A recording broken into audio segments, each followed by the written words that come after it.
नमस्ते, good evening, सत श्री अकाल। मैं आपका दोस्त दिवाकर चौधरी आपका स्वागत करता हूं आपके अपने पसंदीदा एप्लीकेशन कॉम्पिटिशन गुरु एप्लीकेशन पर। दोस्तों, सारे के सारे बच्चे एक साथ जुड़ जाइए जल्दी से। आज आपका डेमो क्लास है ज्योग्राफी का। आपको जानकारी है कि आप पढ़ रहे हैं ज्योग्राफी को अपने दिल्ली पुलिस बैच के लिए, रेलवे के लिए और यूपी जीके के लिए, या फिर आप इसको यूपी जेल वार्डन के लिए भी पढ़ रहे हैं। तो दोस्तों, मैं आपसे ये कहना चाहता हूँ कि आप जब भी किसी भी सब्जेक्ट्स को आप पढ़ते हैं ना, जीके की खासकर, तो इसमें कहीं भी ऐसा नहीं है कि आप जीके को इस पर्टिकुलर सब्जेक्ट के लिए पढ़ रहे हैं। अलग अलग सब्जेक्ट के लिए अलग अलग तरीके से पढ़ने की ज़रूरत नहीं है, क्योंकि जीके का कोई भी लेवल आपको जानकारी होता ही नहीं है कि आखिर पेपर में आएगा किस लेवल का। तो कोई भी ऐसा इंसान नहीं जो ये बता दे कि जी इस लेवल का आएगा तो हमसे मिलवाओ उसको, कि वो बता देगा जी इस लेवल का आएगा।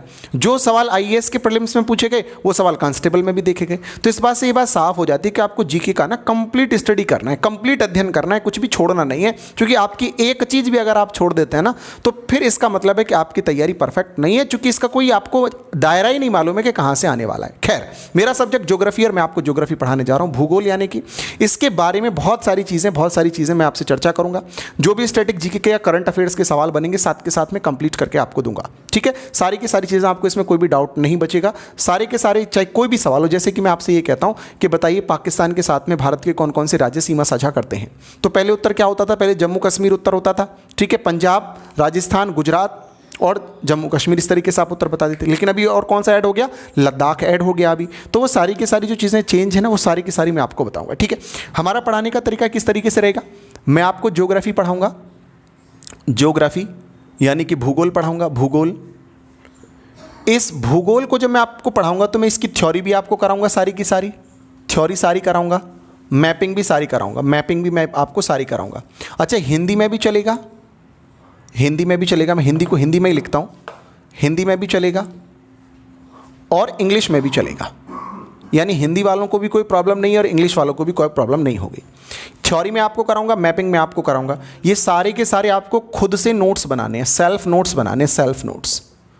जैसे बिल्कुल आप ये मानो कि आप बिल्कुल ऑफलाइन क्लास में बैठे हुए हो, सारे के सारे मेरे सामने हो और सब मुझे दिखाई दे रहे हो। ठीक है, वर्चुअल नहीं, आप हमारे सामने जुड़े हुए हो। मैं बोल करके भी लिखवाऊंगा सारी की सारी चीज़ें। ठीक है, आप बिल्कुल, आप क्लास में अगर बैठे तो कॉपी पेन लेके ही बैठना है आपको डेली। ठीक है, और दूसरा जो इनर्गल जो आप कमेंट करते हैं ना, वो आपको नहीं करना है, क्योंकि एप्लीकेशन मैं एक बार ब्लॉक कर दूंगा अगर आपने कुछ गड़बड़ करी यहाँ पे तो इसलिए बहुत ही ध्यान से और इत्मीनान से केवल पढ़ाई की बातें करनी है। ठीक है ना, और बहुत ज़्यादा होशियार भी बन के नहीं दिखाना है, क्योंकि जितने आप होशियार हो मैं जानता हूँ, बहुत लंबे समय से मैं पढ़ा रहा हूँ कॉम्पिटिटिव एग्जाम्स का, तो मुझे पता है। मुझे ही भगवान विष्णु मान के पढ़ाई करो, जो मैंने बता दिया वही अटल सत्य है। ऐसा करके आप अगर पढ़ाई करेंगे ना, बच्चे बन के पढ़ाई करेंगे, तो चीज़ें ज़्यादा आपके समझ में आएंगी।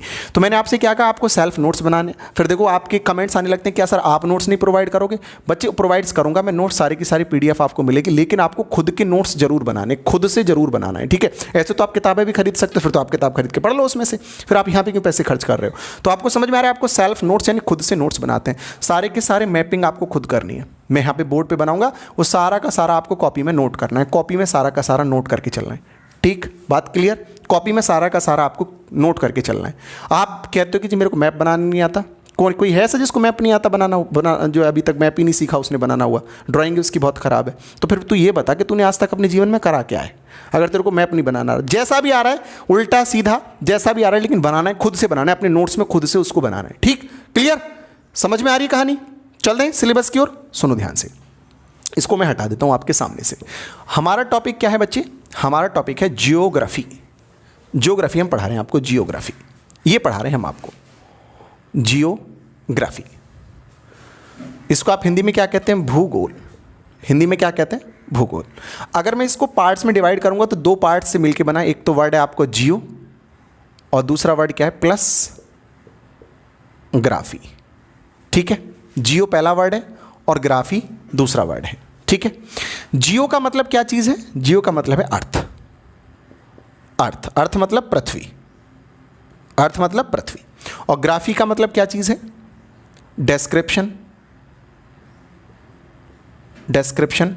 ठीक है, या डिटेल्ड नॉलेज, डिटेल्ड स्टडी कह सकते हैं। ठीक है, इसका मतलब क्या होता है? वर्णन करना। हिंदी में क्या मतलब है इसका? वर्णन करना, वर्णन करना। तो आप कह सकते हैं डिस्क्रिप्शन या detailed study of earth is known as geography, यानी कि पृथ्वी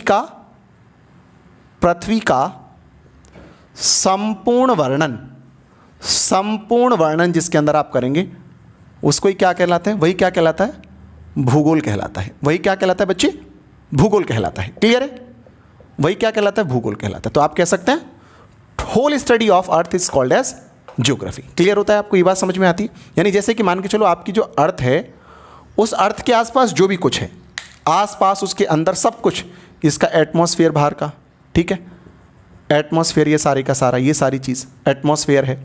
इस पे ओशियंस हैं, समुद्र हैं, समुद्र के बारे में, ओशियंस हैं समुद्र के बारे में, ठीक है। इस पे माउंटेन्स भी हैं, माउंटेन्स के बारे में। इसका सेंटर पॉइंट है, सेंटर, क्रस्ट, मेंटल कोर, अंदर तक आप जाएंगे, वो सारी की सारी चीज़ें। ये कंप्लीट स्टडी जो होगी इसी को आप कहेंगे जियोग्राफी, जियोग्राफी, इसको आप कहेंगे जियोग्राफी। बोलो क्लियर है, समझ में आ रहा है, अच्छा लग रहा है आपको, बहुत सही से आपको चीज़ें क्लियर हो रही हैं, ठीक है। अब अगर मैं आप एक वर्ड और इसी के सिमिलर होता है, वो क्या है, वो क्या है बच्चे, एक और वर्ड आता है इसी के सिमिलर होता है वो वर्ड, और वो वर्ड है जियोलॉजी। एक ये वर्ड भी होता है जियोलॉजी, एक ये वर्ड है जियोलॉजी। ये भी दो शब्द से बना है, जियो और दूसरा लोगोस। जियो और लोगोस, इन दोनों वर्ड से बना है, जियो से और लोगोस से बना है। जियो मतलब वही बात है अर्थ, अर्थ मतलब पृथ्वी, और लोगोस मतलब होता है हिंदी में स्टडी, यानी कि अध्ययन। अध्ययन, केवल अध्ययन करना है, यानी स्टडी। वहाँ पे पूरा डिटेल्ड अध्ययन था, वहाँ पे आप डिटेल में पढ़ रहे थे चीज़ों को, ठीक है, डिस्क्रिप्शंस कर रहे थे। यहाँ पे क्या कर रहे हो, केवल स्टडी, यानी study of earth is called as geology. इसको क्या कहते हैं, जियोलॉजी। हिंदी में क्या कहते हैं, इसको भूगर्भ शास्त्र कहते हैं, भूगर्भ शास्त्र इसको कहते हैं, भूगर्भ शास्त्र, ठीक है, इसको कहते हैं भूगर्भ शास्त्र। और इंग्लिश में क्या कहते हैं, जियोलॉजी। और इसकी परिभाषा क्या है, study of earth is called as geology, यानी पृथ्वी का क्या चीज़, अध्ययन। पृथ्वी का अध्ययन ही क्या कहलाता है, पृथ्वी का अध्ययन ही भूगर्भ शास्त्र। पृथ्वी का अध्ययन ही क्या कहलाता है, भूगर्भ शास्त्र कहलाता है। पृथ्वी का अध्ययन ही भूगर्भ शास्त्र कहलाता है। क्लियर है बच्चे, ये बात क्लियर आपको समझ में आ रहा है, क्लियर है चीज़। जियोलॉजी क्या चीज़ है, ज्योग्राफी क्या चीज़, दोनों का अंतर समझ में आ रहा है। इसमें क्या करना है, केवल पृथ्वी का केवल आपको क्या करना है, अध्ययन करना है। अध्ययन का मतलब ना तो उसके एनवायरनमेंट को पढ़ना है, ना उसमें अंदर क्या है वो पढ़ना है, केवल आपको इसकी ऊपर वाली पट्टी से 12 किलोमीटर अंदर तक का एरिया, कितनी गहराई तक का, 12 किलोमीटर, वहाँ पे 6400 किलोमीटर पूरा अंदर तक, केंद्र तक जाना, 6370 तक।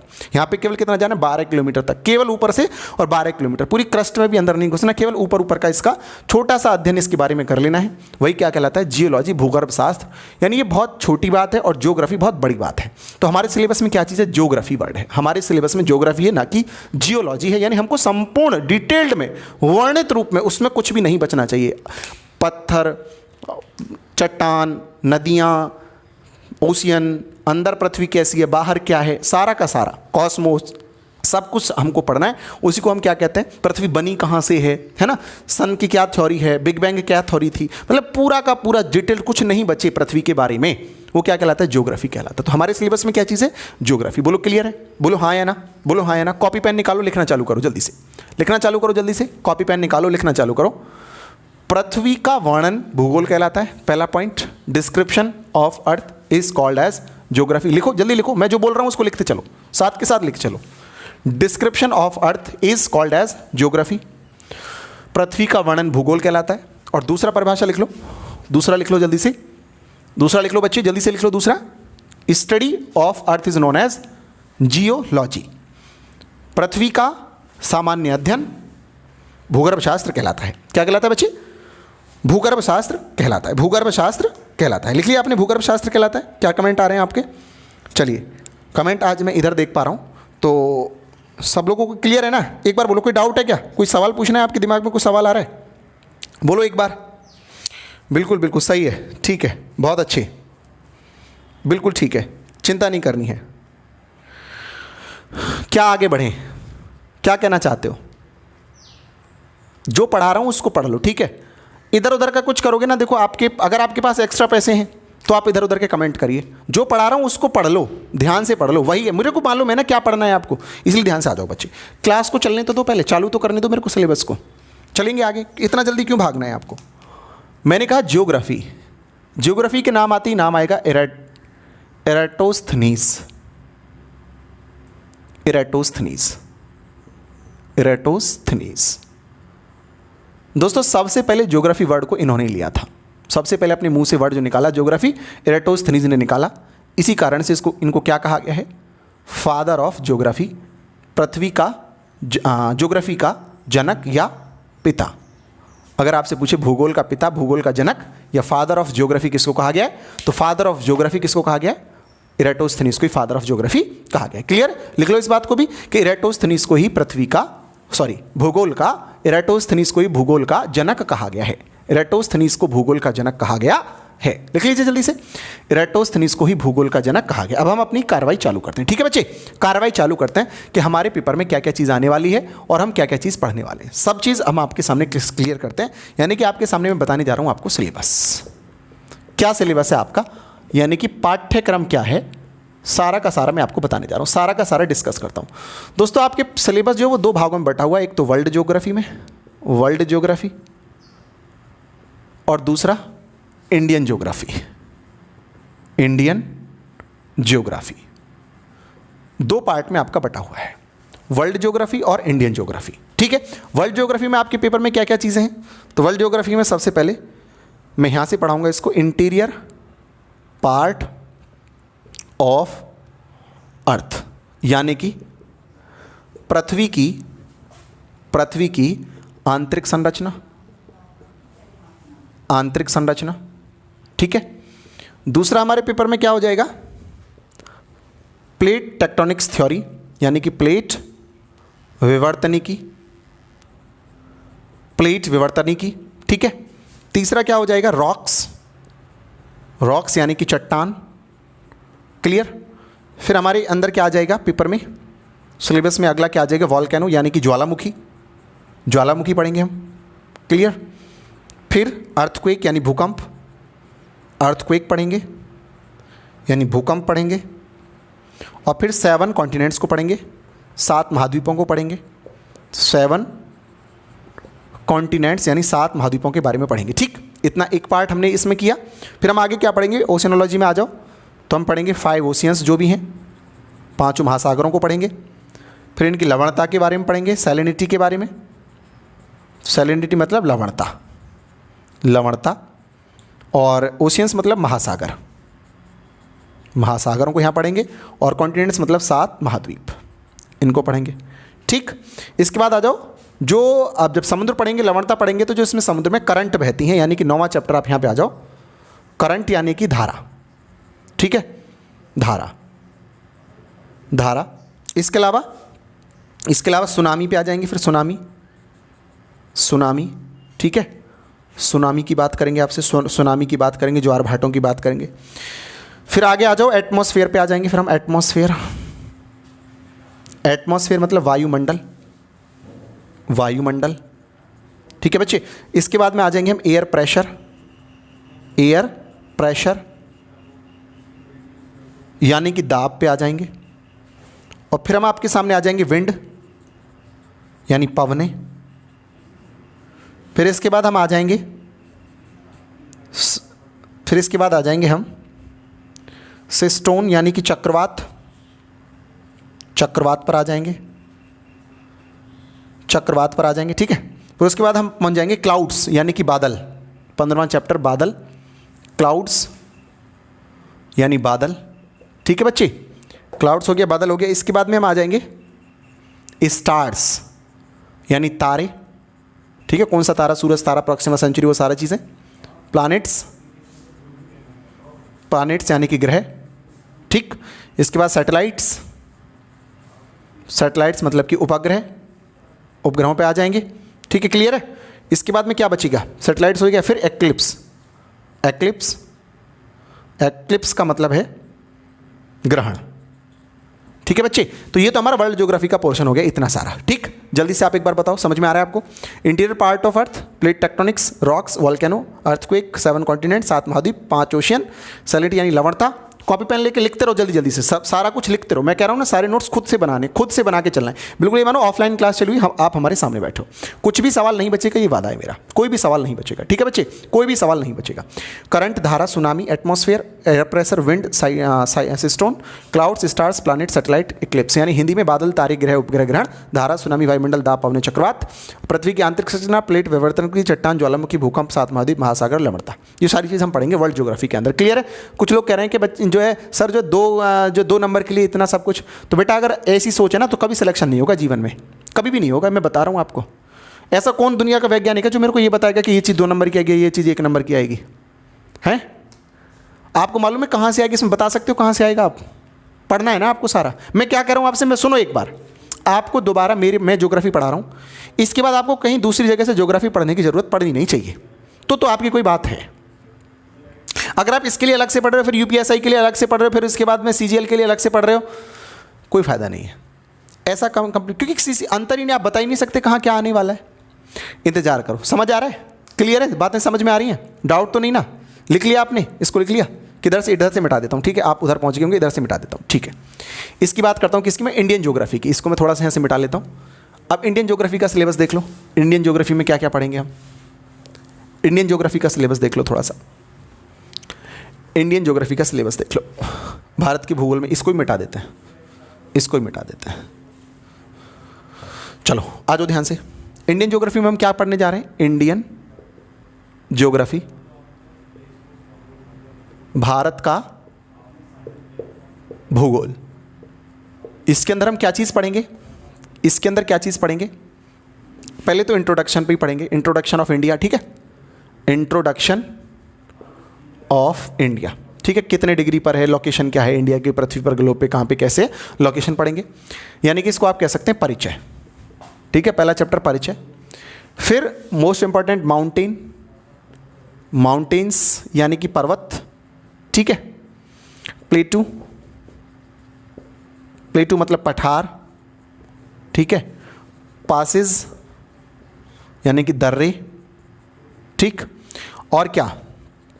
पासेस हो गए, दर्रे हो गए, इसके अलावा और क्या बचेगा? बोलो। रिवर, डैम है ना, रिवर्स यानी नदियाँ, और जो प्रोजेक्ट्स हैं यानी डैम्स, बांध, परियोजनाएं, ऐसे कह सकते हैं परियोजनाएं, ठीक है? परियोजनाएं, इनको पढ़ेंगे। क्लियर हो गया? एक तो ये हमारा पार्ट हो गया, ठीक? इसके अलावा फिर हम आगे बढ़ जाएंगे, किस पे आ जाएंगे? इसके अलावा फिर क्लाइमेटोलॉजी पे हम पहुंचेंगे। तो चलो इसी में आगे लिख देता हूँ, क्लाइमेट्स, हाँ क्लाइमेट यानी कि जलवायु, ठीक? जलवायु। और फिर सॉइल, इंडिया की सॉइल के बारे में पढ़ेंगे। सॉइल यानी मिट्टी, ठीक? मिट्टी हो जाएगी। मिट्टी के बाद में क्या? एग्रीकल्चर, एग्रीकल्चर यानी कि कृषि, कृषि को पढ़ेंगे। फिर उसके बाद में फॉरेस्ट, नेशनल पार्क यानी कि आप वन वनस्पति समझ सकते हैं, वेजिटेशन, ठीक है? उसके बाद में ट्रांसपोर्टेशन, ट्रांसपोर्टेशन यानी परिवहन। 3 पार्ट यानी कौन कौन सा? आपसे नेशनल हाईवे अलग से पढ़ाऊंगा इसमें, और एयरपोर्ट अलग से पढ़ाऊंगा, ठीक है? और इसके अलावा मैं आपको इसमें रेल ट्रांसपोर्टेशन अलग से, ये 3 चीज़ें हैं, ठीक है? रेलवे, ये चीज़ मैं आपको इसमें ट्रांसपोर्टेशन, परिवहन में पढ़ाऊंगा। और इसके बाद में आपका कौन सा आ जाएगा? सेंसस, सेंसस यानी कि जनगणना, जनगणना इसमें अलग से। ये आपका पूरा सिलेबस हो गया, यानी यहाँ से मैं इसको हटा देता हूँ। ये इंडियन ज्योग्राफी के अंदर आप इसको पढ़ेंगे, यानी 19 वो और 13 ये, कितने हो गए कुल मिला के? 32 चैप्टर हो गए आपके, ठीक है? अब आपके दिमाग में आ रहा है सर कितनी क्लास में कंप्लीट करा देंगे आप इसको, कितना टाइम लग जाएगा? तो मैं ये तो नहीं बता सकता कब तक होगा, लेकिन मैं आपको ये बता सकता हूँ कि 40 से 45 आवर में इसको मैं कंप्लीट करूँगा। 40 से 45 क्लास में मैं आपको इसको कंप्लीट करके दूंगा। पूरा का पूरा जो अपना सिलेबस है इसको 40 से 45 घंटे में मैं कंप्लीट करके दूंगा आपको। इसमें कोई भी आपको डाउट नहीं होना चाहिए। 40 से 45 घंटे में पूरा कंप्लीट कर लेंगे। और अगर एक बार आप इस क्लास को कर लेंगे बच्चे, एक बार अगर आप इस क्लास को कर लेंगे तो आपका पेपर में कोई भी डाउट नहीं बचेगा, ये भी पक्का है। सारे के सारे सवाल आप करके आओगे एकदम से। देखो मैं आपको, जैसे आप कमेंट में करो कि भाग दौड़ से पढ़ाओ, ऐसा तो मेरे बस का है नहीं भाई। मैं तो आपको सारी चीज़ बिल्कुल बच्चे छोटे लेवल से पढ़ा के चलूँगा। मेरे लिए आप सारे के सारे बिल्कुल अनपढ़ हो, ज्योग्राफी की बात करता हूँ, इस तरीके से मैं पढ़ा के आपको चलूँगा। कोई भी चीज़ छोड़ूंगा नहीं, सारी चीज़ बताऊँगा, ठीक है? जितना आप जानते हो ना उतना मैं भूल चुका हूँ। बाकी अगर आप ऐसा करना चाहते हैं, टीचर को कभी चेक मत करो। टीचर भी आपकी जगह से ही बहुत ज़्यादा पढ़ने के बाद में, उन सब चीज़ों को करने के बाद में वो टीचर बना है। तो विश्वास करोगे तो चीज़ें बन के रहेंगी, और अगर अपनी चलाने में रहोगे तो क्या फ़र्क पड़ना है मेरे को, कुछ भी नहीं। चलाओ आप, बनो वैज्ञानिक, क्या फ़र्क पड़ेगा मुझे बताओ, 2 पैसे का फ़र्क नहीं पड़ेगा। इसलिए बच्चे बन के रहोगे ज़्यादा अच्छा समझ में आएगा। बिल्कुल पहली दूसरी के बच्चे की तरह पढ़ोगे, ज़्यादा अच्छा रहेगा आपके लिए। ठीक है, क्लियर है, बात दिमाग में बिठा लो आप जल्दी से, ठीक है ना। ओके, आगे चलता हूँ मैं। ना कोई मजाक के टाइम पे, ठीक है, ये पढ़ाई का टाइम पे क्लियर तरीके से हमको पढ़ना है हमको, क्योंकि पेपर पास करना है, और पेपर पास करने के लिए ना बहुत मेहनत की ज़रूरत है। एप्लीकेशन पे आप क्लास देख रहे हैं, जिनको तेज़ की ज़रूरत है वो टाइम स्पीड बढ़ा के देख लेना बाद में क्लास को, भाई स्पीड बढ़ा के देख लेना। एप्लीकेशन में सारी सुविधा दे रखी है हमने, 2 गुनी स्पीड कर लो, 1.5 गुनी कर लो, सब कुछ करके देख सकते हैं आप। ठीक है, चलो आ जाओ बच्चे, सिलेबस आपका मैंने बता दिया, अब चालू कर लेते हैं। इंडियन ज्योग्राफी को चालू करेंगे, इंडियन इंट्रोडक्शन ऑफ इंडिया, यहाँ से चालू करेंगे। ठीक है, यहाँ से हम इसको स्टार्ट करेंगे, इंट्रोडक्शन से हम इसको स्टार्ट करते हैं। ठीक है बच्चे, इंट्रोडक्शन से हम इसको स्टार्ट करेंगे, कोई भी डाउट नहीं होना चाहिए, इंट्रोडक्शन से स्टार्ट करेंगे। ठीक है, बोलो कोई डाउट तो नहीं, इंट्रोडक्शन से स्टार्ट करेंगे। ओके चलिए। मैं जानता हूं कि गणित में आपको कितनी समस्याएं हैं, लेकिन जैसे मैं आपको जिस स्ट्रेटजी के साथ गणित पढ़ाने जा रहा हूं, आपकी सारी समस्याएं उड़नछू हो जाएंगी। इसके अलावा एग्जाम में आने वाले सारे subjects, current affairs, static GK, geography, polity, economy, सभी एकदम फोकस होके आपको मिलेंगे। अभी प्ले स्टोर पर जाएं और डाउनलोड करें कंपटीशन गुरु ऐप।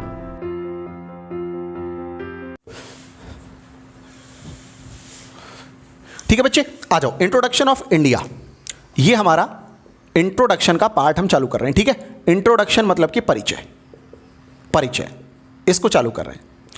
इसको बताने से पहले आप सबसे पहली बात सुनो कि परिचय का मतलब हो गया, पहले हम लोकेशन को जान लेते हैं। एक आदमी हुआ, नाम था बेहम ने क्या किया, उसने कहा भाई अर्थ तो बहुत बड़ी है, इस अर्थ को किसी इंस्ट्रूमेंट से मापना तो बहुत मुश्किल हो जाएगा, ना मापा जा सकता, भगवान ने शक्ति किसी को दी नहीं है, आपको दी हो तो कोई पता नहीं मेरे को, क्योंकि आपको तो बहुत शक्तियां दे रखी हैं भगवान ने। तो उस बेहम ने क्या किया कि एक उसने आर्टिफिशियल अर्थ को माना अपने पास में, एक बॉल टाइप की चीज़ लेगी जिसको आगे चल के ग्लोब बोलेंगे। ठीक है, तो बेहम ने क्या किया कि एक बॉल लिया और उसने माना कि जो बॉल है ना यही अर्थ है। ठीक है, बॉल को उसने क्या मान लिया कि यही अर्थ है। उसने कहा इसकी चौड़ाई बहुत ज़्यादा है, इसको बहुत ज़्यादा लंबे एरिया में मापना पड़ेगा। तो उसने क्या किया, सब लोग ध्यान से आ जाओ, देखो उसने क्या किया। उसने पहले एक बॉल ले ली, आर्टिफिशियल बॉल ले ली। ठीक है, आर्टिफिशियल बॉल, और आर्टिफिशियल बॉल को आगे चल के आप क्या बोलेंगे, ग्लोब बोलेंगे, इसी को आप ग्लोब बोलेंगे, आर्टिफिशियल बॉल को। उसने क्या कहा, उसने कहा यार ये बहुत एरिया बहुत ज़्यादा है, इसको माप सकना बहुत मुश्किल है। यानी उसने यहाँ पे ले लिया इसका नॉर्थ पॉइंट ले लिया, नॉर्थ ईस्ट पॉइंट ले लिया, इसको इसने क्या कहा, नॉर्थ पोल यानी कि उत्तरी ध्रुव ले लिया। ठीक, और यहाँ उसने क्या ले लिया, मान के चलो यहाँ ले लिया उसने दक्षिणी ध्रुव यानी कि साउथ पोल, यानी कि दक्षिणी ध्रुव यहाँ पे ले लिया। उसने कहा उत्तरी ध्रुव से दक्षिणी ध्रुव की दूरी कर मापना बहुत मुश्किल हो जाएगा।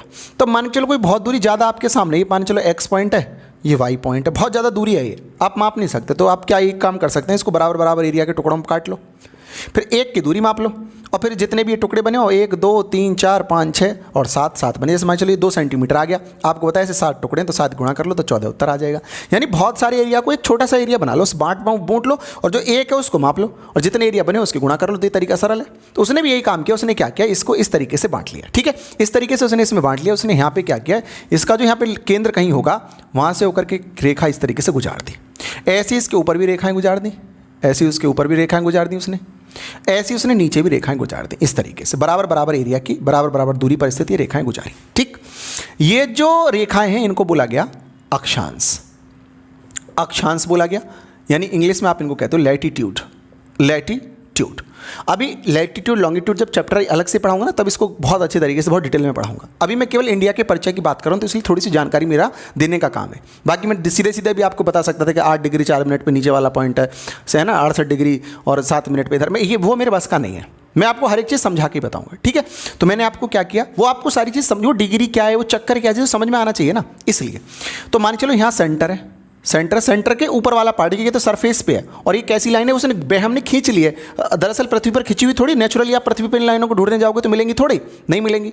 तो पृथ्वी पर मिलेंगी नहीं, क्योंकि ये ग्लोब भी आर्टिफिशियल ही है, तो ये लाइन भी आर्टिफिशियल ही है। ये ऐसा तो है नहीं कि पृथ्वी पर आप जाओगे तो लाइन आपको खिंची हुई मिलेगी, खिंच रही लाइन, ये तो मान ली गई है लाइन, है ना। तो इसने क्या किया, ये जो लाइन है, अब ये लाइन का यहाँ से जो पॉइंट होगा ये कितना डिग्री है, तो 0 डिग्री है, बोलो हाँ है ना। ये कितना डिग्री है, 0 डिग्री है। अब मान के चलो ये वाली लाइन है, इसको उसने यहाँ ऐसे मिला दिया, ठीक। तो ये वाला कोण मान के चलो बना 1 डिग्री का, पेन चेंज करके बताता हूँ। ये वाला कोण बना मान के चलो 1 डिग्री का, तो आपको बोला जाएगा कि यहाँ जो लाइन है 1 डिग्री पर है, ठीक है। थोड़ा बहुत कम ज़्यादा तो मिनट में हो जाता है, ठीक है। ऐसे ही मान के चलो यहाँ पे कोई पॉइंट है, तो यहाँ का ये जो कोण है मान के चलो ये बना 23.5 डिग्री का, 23.5 डिग्री का, तो इसको बोल जाएगा कि 23.5 डिग्री का एंगल है। क्लियर है, समझ में आ रहा है। 23 डिग्री 60 मिनट का एंगल है और 30 मिनट का एंगल है, क्लियर हो जाएगा, समझ में आ जाएगा। तो हमने क्या किया कि 23.5 का मतलब यहाँ से इस वाली लाइन से कोण मापते हैं, किसकी तरफ को, इन लाइनों की तरफ को कोण मापते हैं। यानी कहाँ से मापते हैं, हम कोण मापते हैं भूमध्य रेखा से। इस लाइन को बोलते हैं भूमध्य रेखा या इक्वेटर लाइन, भूमध्य रेखा, भूमध्य रेखा, या फिर आप इसको इंग्लिश में क्या कहते हैं, इक्वेटर कहते हैं, इक्वेटर। क्लियर। अब ये जो इक्वेटर है इसके कितने हिस्से बनाती है, 2 हिस्से बनाती है। कौन कौन से, एक ऊपर वाला हिस्सा, एक नीचे वाला हिस्सा। यानी एक तो ये वाला बन गया नॉर्दर्न हेमिस्फीयर, उत्तरी गोलार्ध, और ये बन गया दक्षिणी गोलार्ध, यानी कि दक्षिणी गोलार्ध का मतलब हो गया सदर्न हेमिस्फीयर, ठीक है। सदर्न हेमिस्फीयर, सदर्न हेमिस्फीयर ऐसा चल देता हूँ। ये उत्तरी गोलार्ध है, उत्तरी गोलार्ध, ठीक है, उत्तरी गोलार्ध ऊपर वाला भाग, ये उत्तरी गोलार्ध, ये इससे ऊपर वाला भाग उत्तरी गोलार्ध, इससे ऊपर वाला भाग उत्तरी गोलार्ध, और नीचे वाला भाग इससे जो हो गया, नीचे वाला भाग जो हो जाएगा वो हो जाएगा दक्षिणी गोलार्ध। ये उत्तरी गोलार्ध, ये दक्षिणी गोलार्ध, ठीक है। कौन सी लाइन उत्तरी गोलार्ध दक्षिणी गोलार्ध में बांटती है, तो उत्तर क्या हो जाएगा, अक्षांशीय लाइन, जो अक्षांशीय रेखाएं। ये कैसी होती हैं, इस तरीके से, इस तरीके से का मतलब का क्या हो गया, इस तरीके से का मतलब ये क्षैतिज रेखाएं होती हैं। तो लॉन्गिट्यूड कैसी रेखाएं होती हैं, एक सवाल ये भी आ गया, तो क्षैतिज रेखाएं होती हैं, क्षैतिज। क्षैतिज का अंग्रेजी मतलब हॉरिजॉन्टल, ठीक बच्चे, हॉरिजॉन्टल का मतलब क्षैतिज हो गया, ठीक है। हॉरिजॉन्टल होती हैं, क्षैतिज होती हैं। अब उसने क्या किया भाई, हमने ये काम और किया, उसने एक तो ऐसी रेखाएं खींच ली, उसने और एक और तरीके की रेखाएं खींची। वो कैसे खींची, आप यहाँ पे देखो ध्यान से। जैसे मान के चलो ये ग्लोब है, तो उस ग्लोब पे उसने क्या किया, ये 0 डिग्री पे एक लाइन उसने यहाँ पे मान ली, ठीक है। ये नॉर्थ पोल हो गया अपना, ये साउथ पोल हो गया, यानी 2 भागों में बांट दिया। एक तो हो गया ईस्ट वाला पार्ट, ईस्टर्न हेमिस्फीयर, और ये सॉरी ये वेस्टर्न हो गया अपना, वेस्टर्न हेमिस्फीयर यानी पश्चिमी गोलार्ध, और ये ईस्टर्न हेमिस्फीयर यानी कि दक्षिणी गोलार्ध, पूर्वी गोलार्ध, ठीक है। 2 में बांट दिया, यानी पश्चिमी गोलार्ध में और दक्षिणी गोलार्ध, पूर्वी गोलार्ध, पश्चिमी और पूर्वी, इधर पश्चिमी इधर पूर्वी। उसने क्या किया था, इस वाली लाइन ने क्या किया था, ये 0 डिग्री लाइन है, वो भूमध्य रेखा लाइन है। इसने क्या किया था, इसको बांटा था किसमें, नॉर्दर्न हेमिस्फीयर और सदर्न में, यानी कि उत्तरी गोलार्ध और दक्षिणी गोलार्ध। इसने क्या किया, पश्चिमी गोलार्ध और पूर्वी गोलार्ध, इस तरीके से 2 में बांटा। फिर ऐसे इसने यहाँ पे लाइनें खींच ली, ऐसे करके यहाँ से लाइनें खींच ली, यहाँ से लाइनें खींच ली, ऐसे करके लाइन खींच दी, ठीक है। ये वाली लाइनें खींच दी, यानी कि कौन सी वाली, ऊर्ध्वाधर लाइनें खींच दी, वर्टिकल लाइंस खींच दी। इन लाइंस को बोला गया लॉन्गिट्यूड, लॉन्गिट्यूड यानी कि हिंदी में देशांतर इनको बोला गया, इनको बोला गया देशांतर। अब यहाँ एंगल कहाँ से मापा जाएगा, वहाँ एंगल आप देख रहे हैं केंद्र से मापा जा रहा है, एक केंद्र से एंगल माप रहे हैं हम इनका। यहाँ पे किससे, 0 डिग्री लाइन, यहाँ से एंगल इस तरीके से मापा जाएगा। जैसे मान के चलो यहाँ पे कोई ये लाइन जा रही है, आप इस पॉइंट का मापना चाहते हैं तो आप यहाँ पॉइंट इसको, यहाँ से कोण को मापेंगे, ठीक है।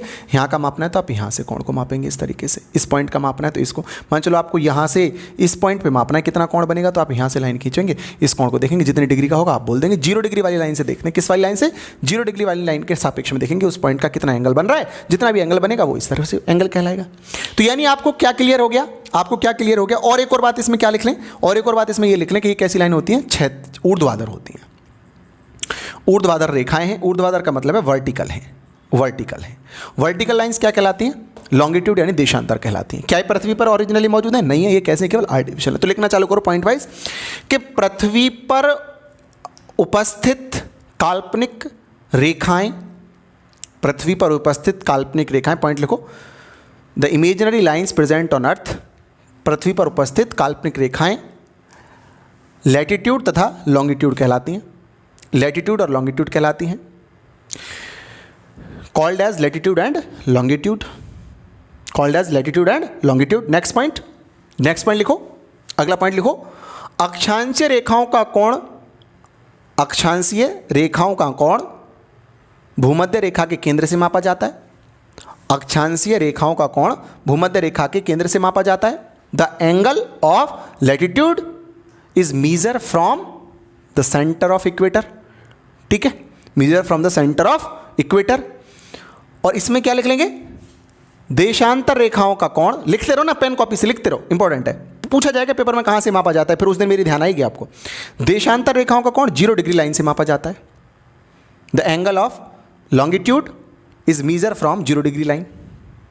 लिख लिया, क्लियर है? The angle of longitude line is measure from 0 degree line. Clear है?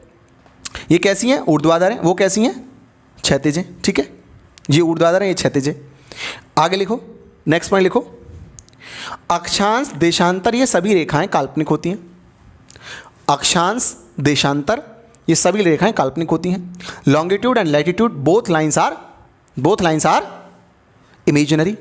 ठीक है, एप्लीकेशन पे एप्लीकेशन की तरीके से पढ़ना है, यूट्यूब नहीं है ये कि वहाँ पे कुछ भी आपको चला के पढ़ा देंगे। ठीक है ना, इस कारण से बहुत सीरियसली तरीके से आप पढ़िए। आप सब लोग पे करके आए हैं, क्लियर है ना? अभी तो डेमो में तो आप सब आज मजा ले रहे होंगे यूट्यूब पे भी।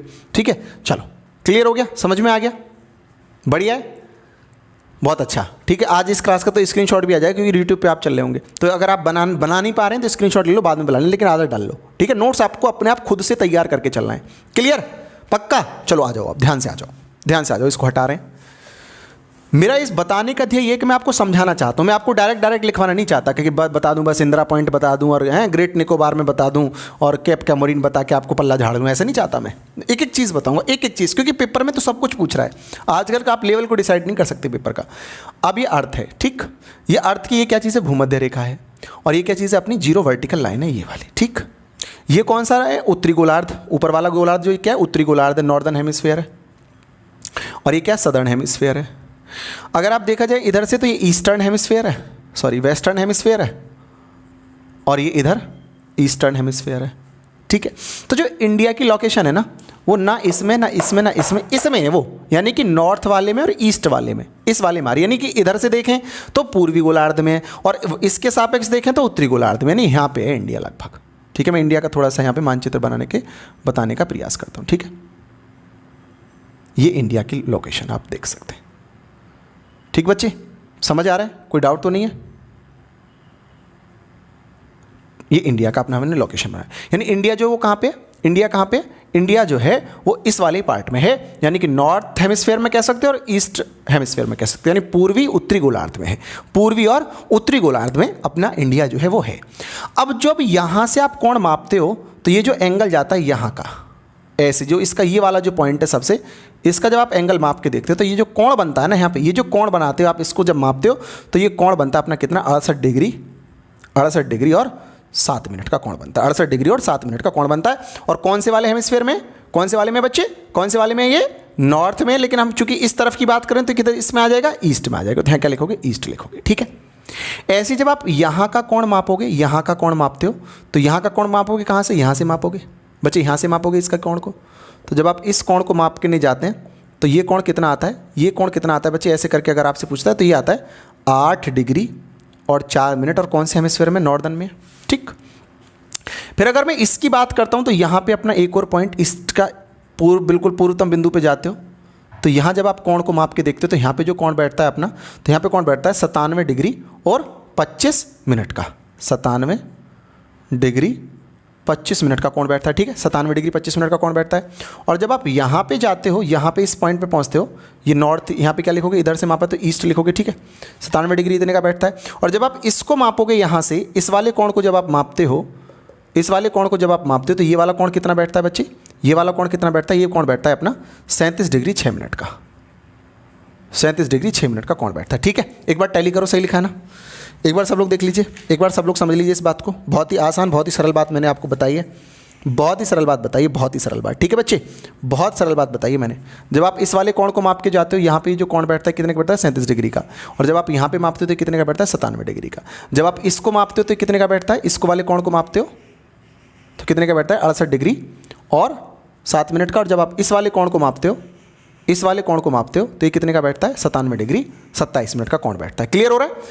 तो ये अपने क्या हो गए? भारत के ये पार्ट हो गए जो हमने एक ईस्टतम पार्ट लिया, यानी पूर्वतम पार्ट लिया, एक फिर हमने पश्चिम, बिल्कुल जो पश्चिम में स्थित पॉइंट है वो लिया, फिर ऐसे हमने बिल्कुल सबसे ऊपर यानी कि सबसे उत्तर में स्थित पॉइंट लिया और फिर सबसे बिल्कुल नीचे हम चले गए वो पॉइंट लिया, और जब हमने इसके कोण मापे यहाँ से और यहाँ से, तो ये 8 डिग्री 4 मिनट बैठा, ये 97 डिग्री 25 मिनट बैठा, ये 37 डिग्री 6 मिनट बैठा और ये 68 डिग्री 7 मिनट बैठा। यानी कि अब आप आ जाओ, अगर मैं आपको इसको बिल्कुल सिंपल तरीके से समझाना चाहता हूँ तो यहाँ मैंने चलो भारत का नक्शा इसको बना लेते हैं, इसको हटा के इसका एक बार स्क्रीनशॉट मारो जल्दी से। चलो आज तो स्क्रीनशॉट ले ही पा रहे हो, आज स्क्रीनशॉट लो जल्दी से, ठीक है, हो गया। चलो अब मैं आपसे क्या करता हूँ कि मैं आपको इस पूरी की पूरी चीज़ को पूरा इंडिया के मैप पे बना के समझाता हूँ और सारी चीज़ों को बहुत डिटेल में आपके सामने लेकर के आता हूँ। जैसे मान के चलो ये भारत का नक्शा है, भारत का नक्शा थोड़ा सा मैं बनाने का प्रयास करता हूँ। भारत का नक्शा बनाने का प्रयास कर रहे हैं बच्चे, ठीक है। भारत का नक्शा गुजरात वाले पार्ट से नीचे को चलते चले गए, कट रहा होगा थोड़ा बहुत, कोई बात नहीं है। चलो थोड़ा ऊपर को बनाते हैं ना, ऊपर को थोड़ा ऊपर बनाते हैं, नीचे पॉइंट भी तो दिखाने ना फिर हमको, आपको थोड़ा ऊपर से बनाते हैं, यहाँ से ऊपर से बना लेते हैं बच्चे। थोड़ा सा घबराओ मत आप, ठीक है, एकदम से घबरा जाते हो कि जी दिखाई नहीं दे रहा। अब दिखाई दे रहा होगा आपको सारा का सारा, अब सारा दिखाई दे रहा है। आप खूब मजे ले लो, आप इसमें जितने ले सकते हो, ठीक है। सारे सब लोगों को दिखाई दे रहा होगा अब ये, ठीक।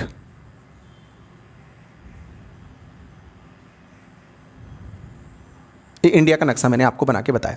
मैंने कहा इंडिया का जो बिल्कुल यहाँ पे स्थित पॉइंट है ना, ये जो पॉइंट है बिल्कुल सबसे दक्षिण में जो पॉइंट है वो कितने पे, 8 डिग्री और 4 मिनट पे है। ये इतने नॉर्थ पे है, ये दक्षिणतम बिंदु यानी साउथ मोस्ट पॉइंट है, south most point. South most point या मतलब का हो गया हिंदी में दक्षिणतम बिंदु। कहाँ पे, किस राज्य में, तमिलनाडु में बच्चे, तमिलनाडु में, ठीक है, तमिलनाडु में है। क्या नाम है इसका, कैप कैमोरीन, कैप कैमोरीन इसका नाम है, कैप कैमोरीन या कुमारी अंतरीप, तमिलनाडु में। जब आप इस वाले पॉइंट पे आ जाएंगे, इस वाले पॉइंट पे, तो ये अपना कितने डिग्री कितने मिनट पे है, ये 37 डिग्री 8 मिनट पे है, 37 डिग्री 8 मिनट पे ये पॉइंट है और इसका नाम है इंदिरा पॉइंट। इंदिरा पॉइंट है और कहाँ पे, लद्दाख में, लद्दाख में। इसका पहले उत्तर, पहले सवाल होता तो पहले जम्मू कश्मीर लगाते हैं। अब कारण क्या है कि लद्दाख की पोजीशन ये, यहाँ ये जम्मू कश्मीर है अपना, ये लद्दाख है, ये जम्मू कश्मीर है, ठीक है। यहाँ ये हिमाचल प्रदेश है, ये पंजाब है, ये फिर राजस्थान है, ये गुजरात है, ठीक, ये गुजरात है। फिर यहाँ पे क्या है, ये अरुणाचल प्रदेश है, ओ उत्तराखंड है। यहाँ पे क्या है, यूपी है, यूपी। फिर ये क्या है, यहाँ पे बिहार है, बिहार। ये क्या है, यहाँ पे सिक्किम है, ये नेपाल है, ठीक। यहाँ पे भूटान।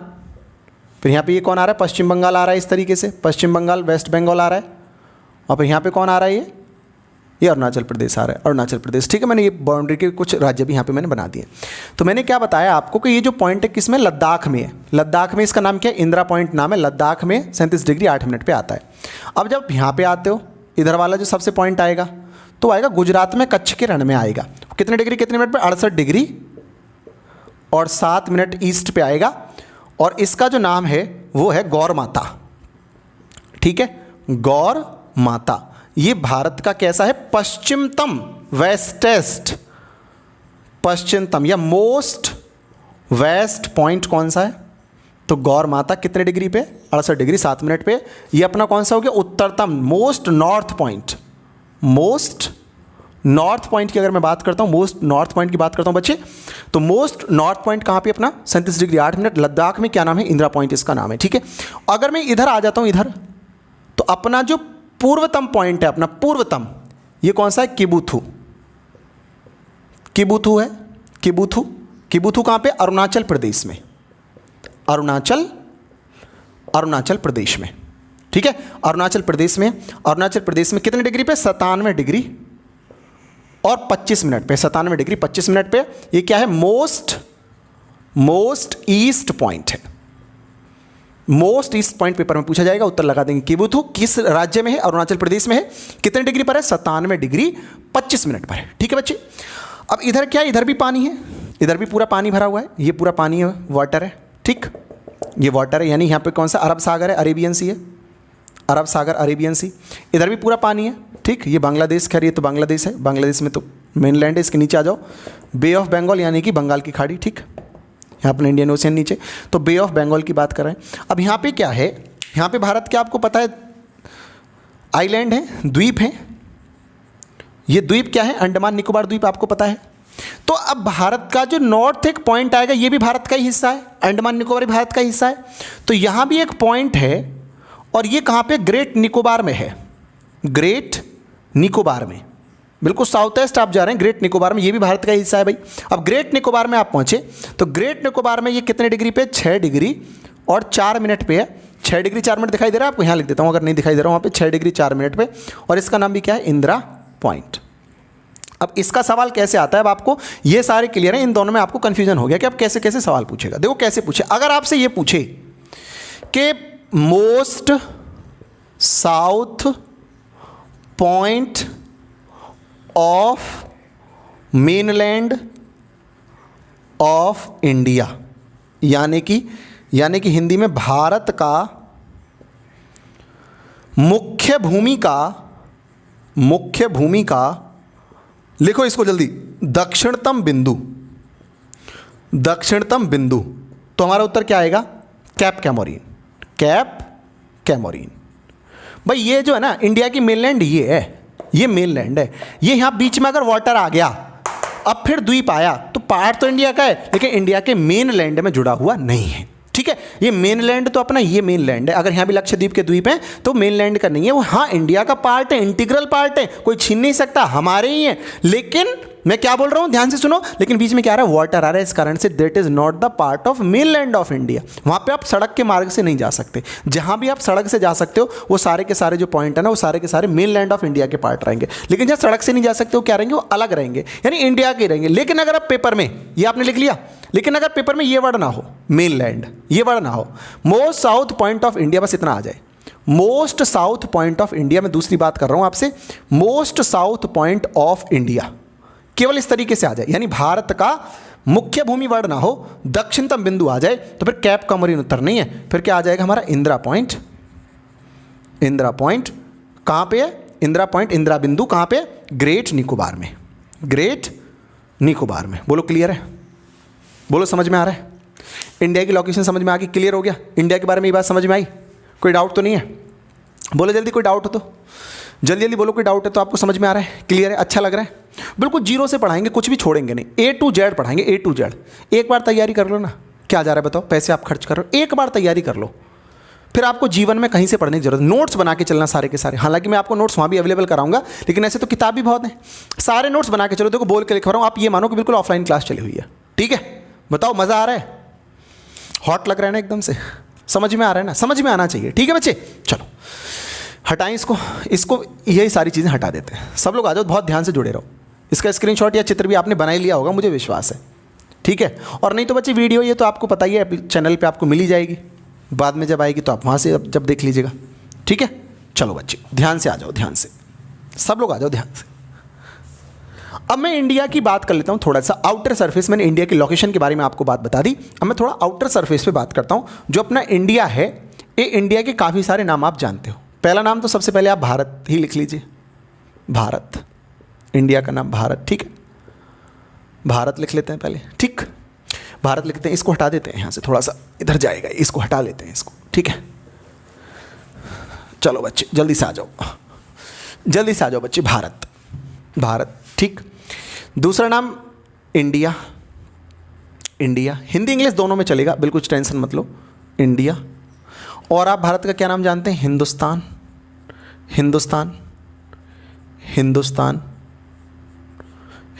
मतलब इंग्लिश में भी आप हिंदुस्तान कर लीजिए, हिंदुस्तान, ठीक। फिर आप आ जाओ आर्यवर्त, ये भी इंडिया का एक नाम है, आर्यवर्त, ठीक। सकल जम्बू द्वीप, सकल जम्बू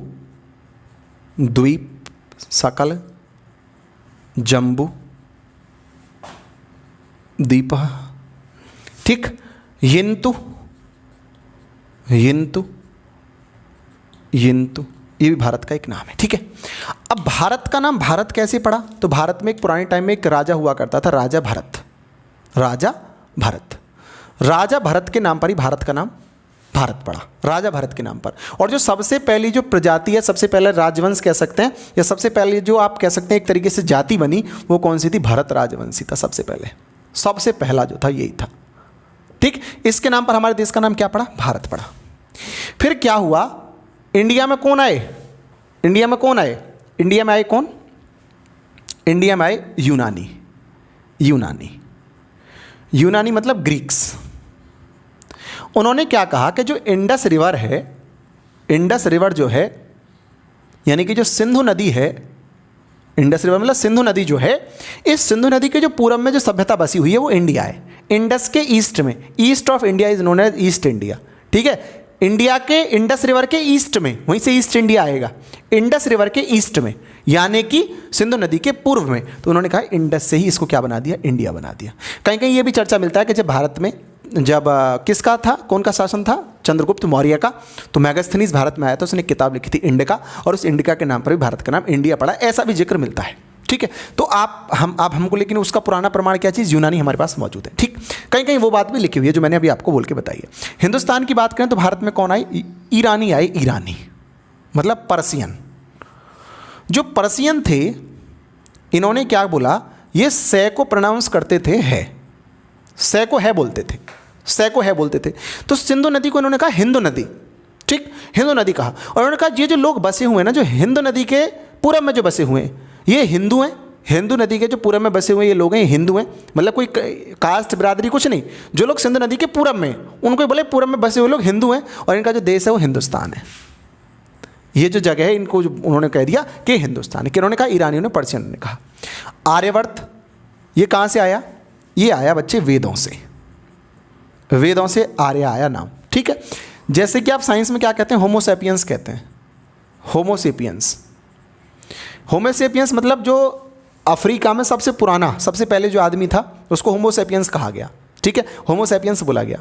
अब हालांकि मैक्स मूलर कहता है कि मध्य एशिया से आए, और बाल गंगाधर तिलक कहते हैं कि आर्कटिक प्रदेश से आए, है ना। बहुत सारे तथ्य हैं, लेकिन एक तथ्य ये भी है कि हम खैबर दर्रे से भारत में अफ्रीका से आए थे।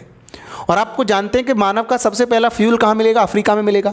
तो होमोसेपियंस सबसे पहले कहाँ था? अफ्रीका में था। यानी जो सबसे पुराना है, जो सबसे पुराना है वो अफ्रीका से निकल के खैबर दर्रे से भारत में आके वो बस गया, और उसी को क्या बोला गया? वो होमोसेपियंस को ही अपनी भाषा में क्या कहा गया? होमोसेपियंस को ही आर्य कहा गया। सबसे पुराना मानव ही आर्य कहलाया गया। ठीक, सकल जम्बूद्वीप ये कहाँ से आई? वाया पुराणों से, पुराणों से।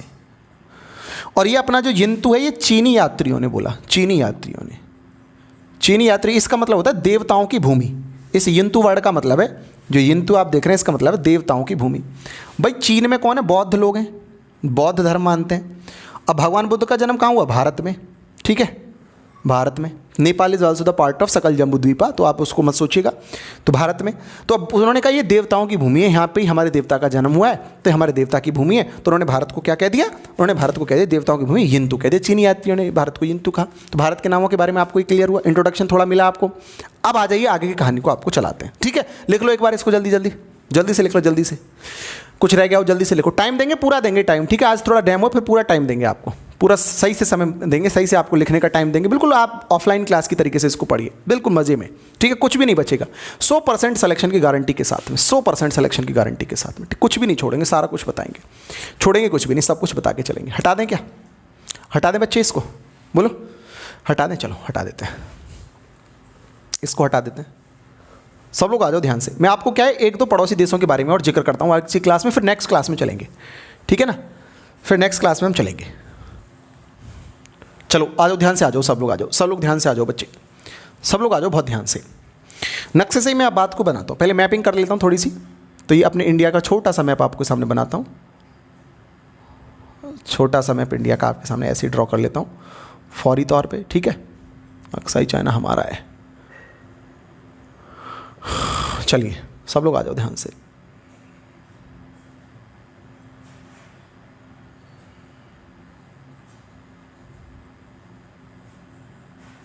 ठीक, ये मैंने भारत के मैप के बारे में थोड़ी सी बात करी। चलिए अब देखो यहाँ पे, यहाँ थोड़ा सा पैरेलल आप जाओ, यहाँ पे एक देश बसा हुआ है। ये जो देश है इसका नाम है पाकिस्तान। पाकिस्तान कब बना? 1947 में। ठीक, 1947 में ये देश बना। अब इस कौन कौन से राज्य से सीमा लगाते हैं? तो मैंने आपको बताया कि एक राज्य तो अपना यहीं पे, मैं दूसरे पेन से बनाता हूँ, एक राज्य तो अपना यहीं पे लद्दाख। ठीक, यहाँ पे अपना कौन सा? जम्मू कश्मीर। ठीक है, यहाँ पे हिमाचल प्रदेश आ गया, यहाँ आ गया अपना पंजाब, फिर ये उत्तराखंड हो जाएगा, उत्तराखंड। और यहाँ पे आप आ जाओ, पंजाब से नीचे सारा का सारा कौन सा हो गया? अपना राजस्थान। और ये अपना हो गया गुजरात। ठीक है, तो अब बिल्कुल देख के बताओ कौन कौन से राज्य सीमा टच कर रहे हैं, कौन कौन से सीमा टच कर रहे हैं। देखो कौन कर रहा है, पहले गुजरात कर रहा है, देखो यहाँ पे गुजरात कर रहा है, बिल्कुल गुजरात कर रहा है, गुजरात ठीक है। और कौन सा कर रहा है, राजस्थान कर रहा है, राजस्थान कर रहा है। और कौन सा कर रहा है, पंजाब कर रहा है, देखो यहाँ पे पंजाब कर रहा है। और कौन सा कर रहा है, जम्मू कश्मीर कर रहा है, जम्मू कर रहा है, जम्मू कश्मीर कर लो। और देखो यहाँ पे लद्दाख भी कर रहा है, और लद्दाख भी कर रहा है, लद्दाख भी कर रहा है। यानी कि 1 2 3 4 5 कितने सीमा साझा करते हैं, 5 देश सीमा साझा करते हैं। बोलो क्लियर हो गया, 5 देश सीमा साझा करते हैं। किससे, पाकिस्तान से। कितने देश सीमा साझा करते हैं, 5 हमारे राज्य, 5 राज्य पाकिस्तान से सीमा साझा कर सकते हैं। कौन सा, गुजरात, राजस्थान, पंजाब, जम्मू कश्मीर और लद्दाख। ये किससे सीमा साझा करते हैं, पाकिस्तान से सीमा साझा करते हैं। बोलो क्लियर हो गया। ऐसे चलो मैं आप दूसरे देश पर चलता हूँ, हालांकि इसको डिटेल में पढ़ेंगे। अब दूसरे चाइना पे आ जाओ। चलो, मैं जानता हूँ कि गणित में आपको कितनी समस्याएं हैं, लेकिन जैसे मैं आपको जिस स्ट्रेटजी के साथ गणित पढ़ाने जा रहा हूँ, आपकी सारी समस्याएं उड़नछू हो जाएंगी। आपको पता है कि किसी भी एग्जाम में साइंस का वेटेज कितना है। मैं आपको साइंस पढ़ाऊंगा और एग्जाम आने वाला हर एक क्वेश्चन हमारी क्लास में से ही होगा। रीजनिंग में जो ट्रिक्स आप जानते हैं वो आपके एग्जाम के लिए सफिशिएंट नहीं है। मैं आपको रीजनिंग कराऊंगा और आप एग्जाम में 100% मार्क लाएंगे। इसके अलावा एग्जाम में आने वाले सारे subjects, current affairs, static GK, geography, polity, economy सभी एकदम फोकस होके आपको मिलेंगे। अभी प्ले स्टोर पर जाएं और डाउनलोड करें कंपटीशन गुरु ऐप। अब चाइना की मैं बात कर लेता हूँ आपसे, चाइना की। ठीक है, चाइना की बात कर लेते हैं। तो चाइना से कौन कौन से राज्य हमारे लग रहे हैं, चाइना से कौन कौन से राज्य, एक तो अपना लद्दाख लग रहा है, ठीक है, लद्दाख, और हिमाचल प्रदेश भी लग रहा है, और उत्तराखंड लग रहा है, उत्तराखंड। यूपी भी नहीं लग रहा, देखो यहाँ पे नेपाल आ गया, नेपाल आ रहा है यहाँ पे, नेपाल देश है यहाँ पे, नेपाल पूरा यहाँ तक है, सिक्किम तक, ठीक है ना, नेपाल पूरा यहाँ तक है, नेपाल पूरा यहाँ तक है, पश्चिम बंगाल यहाँ पे आ जाएगा, ठीक है ना। तो नेपाल यहाँ पे आ जाएगा, यानी कि कौन सा, ना बिहार टच करेगा ना पश्चिम बंगाल टच कर पाएगा, कौन सा करेगा, सिक्किम करेगा और अरुणाचल प्रदेश करेगा। यानी कि 1 2 3 4 5 हमारे राज्य किससे सीमा साझा करेंगे, चीन से साझा करेंगे। क्लियर हो गया, डाउट तो नहीं बचा। अब देखो ऐसे नेपाल को भी आप यहाँ पे कंप्लीट कर सकते हो। नेपाल से कौन कौन से देश सीमा साझा करते हैं, कौन कौन से राज्य करते हैं, तो एक तो देखो उत्तराखंड कर रहा है, उत्तराखंड नेपाल से, और यूपी कर रहा है, बिहार कर रहा है, पश्चिम बंगाल कर रहा है और सिक्किम कर रहा है। ठीक है, ये कौन सा है, ये बिहार है, बी है, बिहार, पश्चिम बंगाल और सिक्किम। ये 5 हमारे स्टेट ऐसे हैं जो नेपाल के साथ में सीमा साझा करते हैं। ठीक है, फिर इनके बारे में आपको सारी चीज़ें बताएंगे। जैसे कि मैं कुछ चीज़ बताता हूँ, जैसे कि ये जो है अपनी, ये जो यहाँ पे है, ये लाइन जो है, एक ब्रिटिशर्स थे, उन्होंने इस लाइन को ड्रॉ किया था और इस लाइन का नाम है रेड क्लिफ लाइन। ठीक है, पेपर में आ जाता है कि बताइए भारत और पाकिस्तान की सीमा जो साझा करती है, इस लाइन का क्या नाम है, तो रेड क्लिफ लाइन है। बहुत सारे विवाद हैं इसके साथ, डिस्प्यूट्स हैं, सर क्रीक डिस्प्यूट आपने सुना होगा, है पीओके डिस्प्यूट आपने सुना होगा। ठीक है, तो बहुत उनकी सबकी चर्चा करेंगे आपसे। रेड क्लिफ लाइन इसको बोलते हैं, रेड क्लिफ लाइन बोलते हैं। ये रेड क्लिफ कौन थे, ये एक ब्रिटिशर्स थे, एक अंग्रेज थे, एक अंग्रेज अधिकारी थे, एक अंग्रेज अधिकारी थे। ठीक है, अंग्रेज अधिकारी थे, कौन, रेड क्लिफ कौन थे, एक ब्रिटिशर्स थे, एक अंग्रेज अधिकारी थे। क्लियर हो रहा है, ठीक है।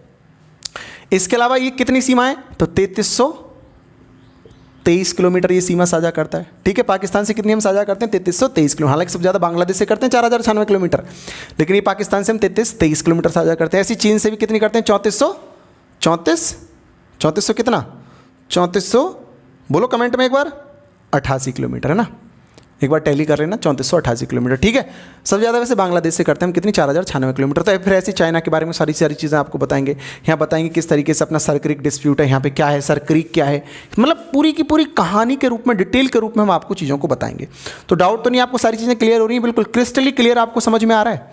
तो बच्चे देखो, मैं इस तरीके से आपको पढ़ाऊंगा, कुछ भी नहीं छोड़ूंगा, A to Z सारी चीज़ कंप्लीट करके जाऊँगा, A to Z सारी चीज़ कंप्लीट। आप एक बार पढ़ लो, दोबारा आपको फिर पढ़ने की ज़रूरत ना पड़े, इस तरीके से पढ़ाऊंगा मैं आपको। ठीक है, और मैं बार बार कह रहा हूँ, यूट्यूब नहीं है, ब्लॉक हो जाओगे, गड़बड़ कमेंट करोगे तो। बिल्कुल ध्यान से पढ़ना है, सिलेक्शन ओरिएंटेड बातें पढ़नी है।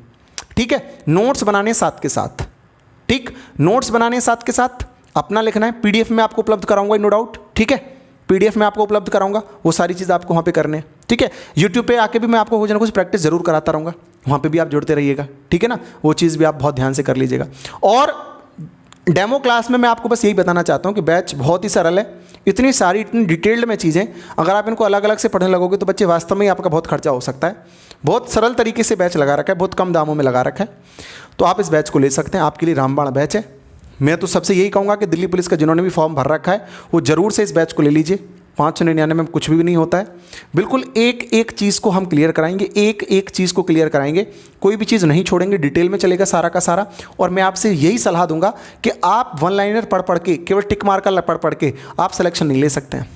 टिक मार का पढ़ने से सिलेक्शन नहीं होगा, ये पक्का है। आपको पूरी मेहनत के साथ में पूरा पूरा दिल जान लगा दीजिए, तब जाके सिलेक्शन बनेगा। क्लियर? ठीक है, हो गया? बोलो बाय करें, नमस्ते करें। ठीक है, नमस्ते, बाय बाय, जय हिंद, ख्याल रखो अपना। ओके, बाय बाय, ठीक है, ओके, थैंक यू।